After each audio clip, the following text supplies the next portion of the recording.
Bom dia pessoal, tudo bem? Espero que sim. Nessa aula a gente vai dar início aí aos estudos da frente B, tá?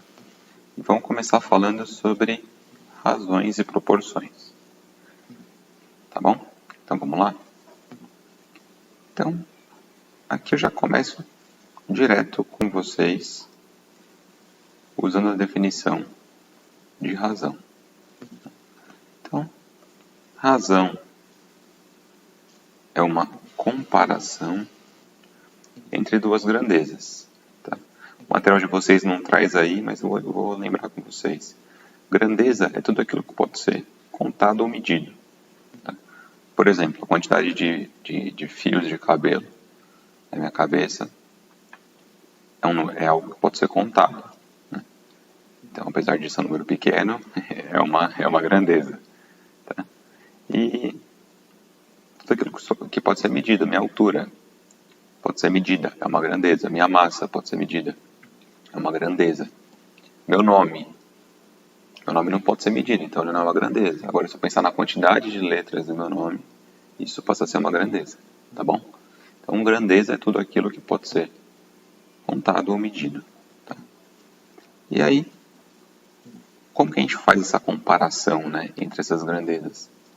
Através da divisão. Né? Então, o quociente AB entre dois números é denominado uma razão. Claro que aqui temos que considerar que esse número B aqui é diferente de zero. Tá? Então, a gente vai comparar essas grandezas através da operação de divisão. Bom, então, essa razão ela pode ser escrita também nessa forma aqui, ó, que a gente lê A dividido por B, afinal é uma fração. Mas a gente pode ler, antigamente isso tinha alguns nomes que ainda podem aparecer para vocês. Esse primeiro termo aí que faz o papel do dividendo é chamado de antecedente.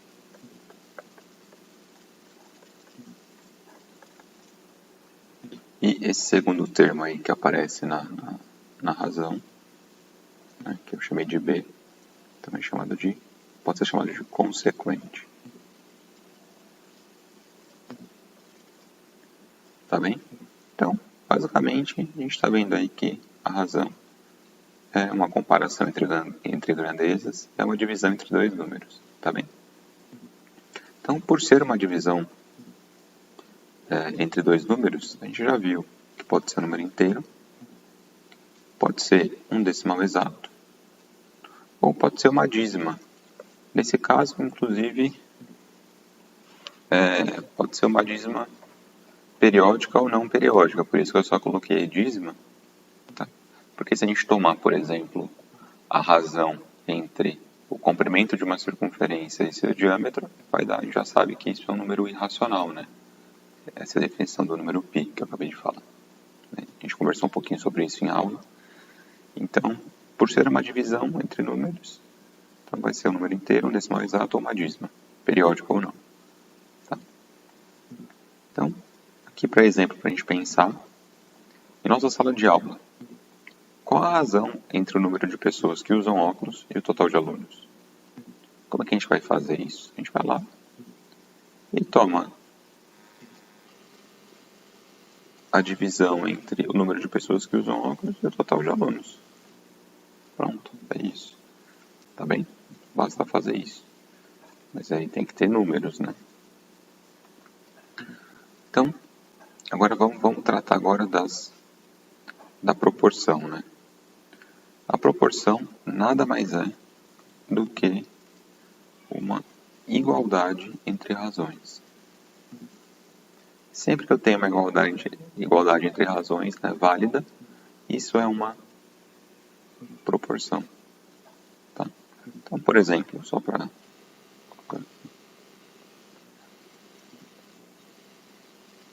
Isso aqui é uma proporção, né? Porque eu tenho essa razão aqui, que resulta em 0,5. Né?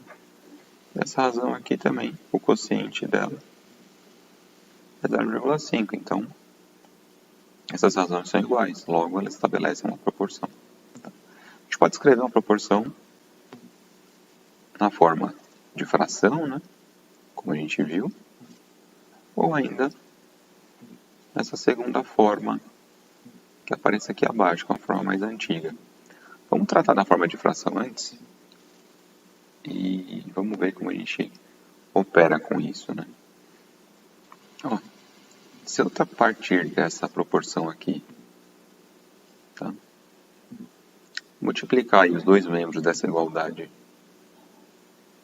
por D, eu vou ter a seguinte igualdade.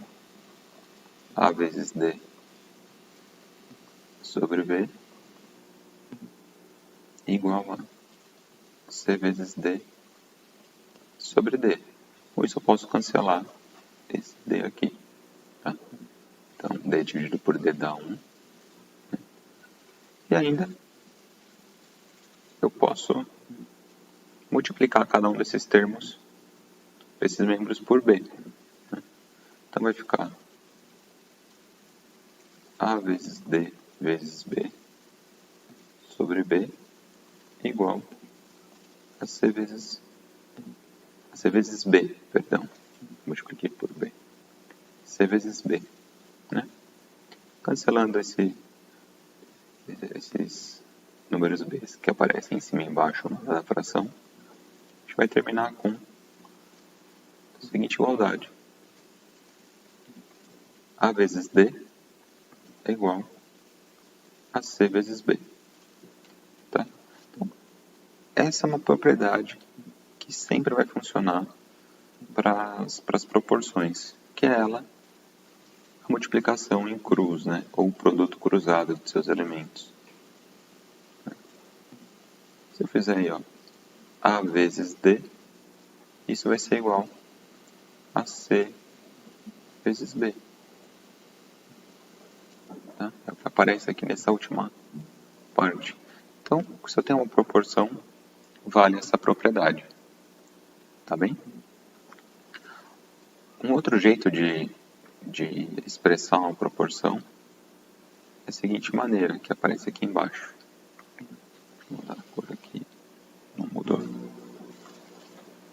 Dessa seguinte maneira aqui. Né?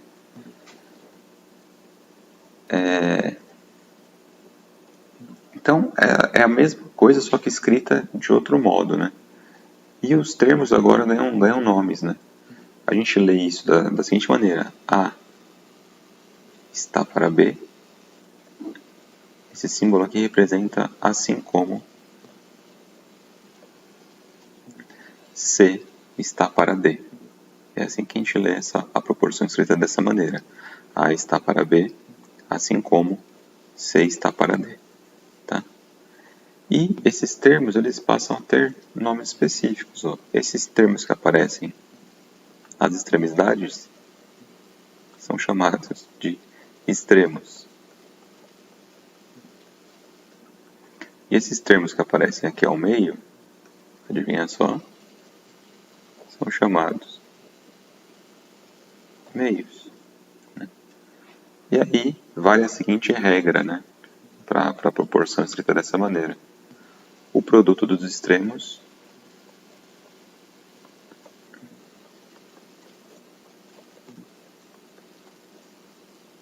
é igual ao produto dos meios.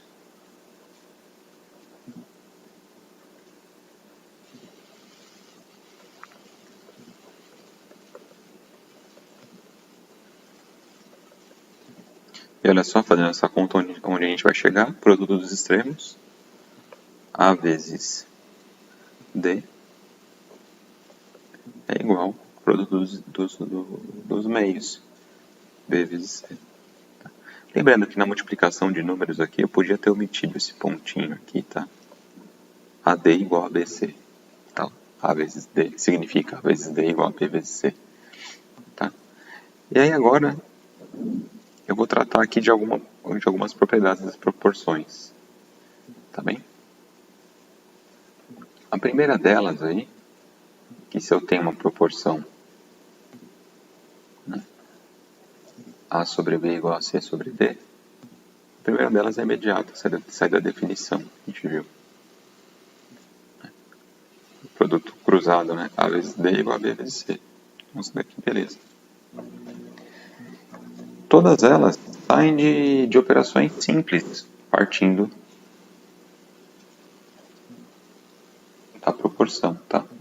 Então eu vou tratar um pouquinho essa segunda aqui com vocês. E o resto eu vou deixar a cargo, tá bom? Para vocês tentarem brincar aí e verem o que aparece, tá? Então vamos tratar dessa segunda aqui. Vamos partir da proporção original. A está para B, assim como C está para D.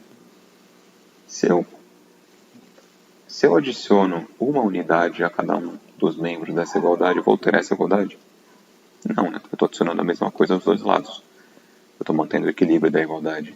Então, A sobre B mais 1 é igual a C sobre D mais 1. Só que, olha, eu vou escrever esse mais 1 de um jeito conveniente para mim. Esse 1 aqui, eu vou chamar de B sobre B.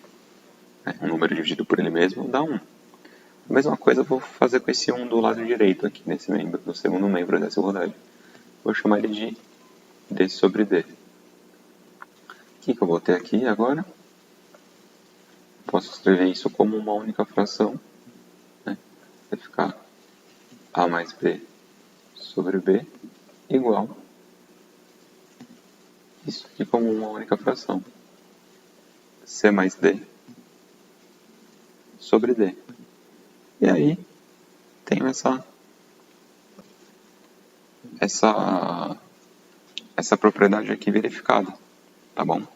Se eu tenho a proporção A sobre B igual a C sobre D, eu posso fazer A mais B sobre B igual a C mais D sobre D, tá? E assim eu posso fazer com cada uma dessas outras também, manipulando um pouquinho aí, algebricamente, a gente consegue verificar cada uma delas. Nesse momento, o que importa para a gente serão seus usos, tá bem? Então vamos pensar numa aplicação aqui, tá? Um probleminha aí aritmético simples, né? A soma de dois números x e y é 20 e eles estão na razão 1 para 3. Quais são esses números? Tá? Então eu chamei esses dois números aí de x e y e conforme essa nomenclatura que eu atribuí, eu sei que a soma deles é 20 e que a razão deles é 1 para 3. Ou seja, eu posso escrever essas duas sentenças. Tá? Então, um jeito de fazer isso daqui é imaginar um sisteminha aí, né? Isolar uma letra em uma equação, substituir na outra, achar o resultado e tudo mais. Isso conta o que vocês sabem fazer, tá? Por exemplo, para fazer aqui que x é igual a y sobre 3, pegar essa expressão aqui, né, x igual a y sobre 3, e no lugar de x na igualdade de cima, utilizar esse resultado. Então ficaria y sobre 3 mais 20, mais y igual a 20. E aí resolver uma equaçãozinha e tal. Beleza, dá para fazer, dá. Mas se a gente utilizar propriedades de proporções, a gente chega na resposta mais rápido ainda. Né? Por quê? Eu sei que x está para y, assim como 1 está para 3. A gente acabou de ver que se eu somar, se eu escrever, eu posso escrever isso como sendo x mais y sobre y igual a 1 mais 3 sobre 3. Por que é interessante escrever y? É isso. Olha só o que aparece aqui. Ó. X mais y. E eu tenho esse valor. X mais y. Então daqui eu já vou direto. Ó. 20 está para y, assim como 4 está para 3. Utilizando a propriedade da proporção, aquela mais imediata, né, que é a multiplicação em cruz, o produto cruzado. Eu tenho aqui que 4y é igual a 60, logo y igual a 60 sobre 4, que é 15. Tá? Se y é 15, eu sei que x mais y é 20, logo x igual a 5. Tá? Então a gente verifica aí, resolve problemas aí que envolvem proporções bem rapidamente. Tá? Vocês vão encontrar muitos exercícios aí nessa aula, conforme eu escrevi na página da aula. Essa aula aqui é uma aula dupla, contem como 2 aulas. Tá? E façam os exercícios, tirem dúvidas no fórum, se ajudem no fórum, que eu achei bem bacana a movimentação de vocês no fórum. Tá bem? E bons estudos, pessoal. Só para encerrar aqui, como sempre, tradicionalmente ao final da aula, a gente faz um checkzinho aqui no conteúdo que foi verificado. Pessoal, bons estudos, um abraço.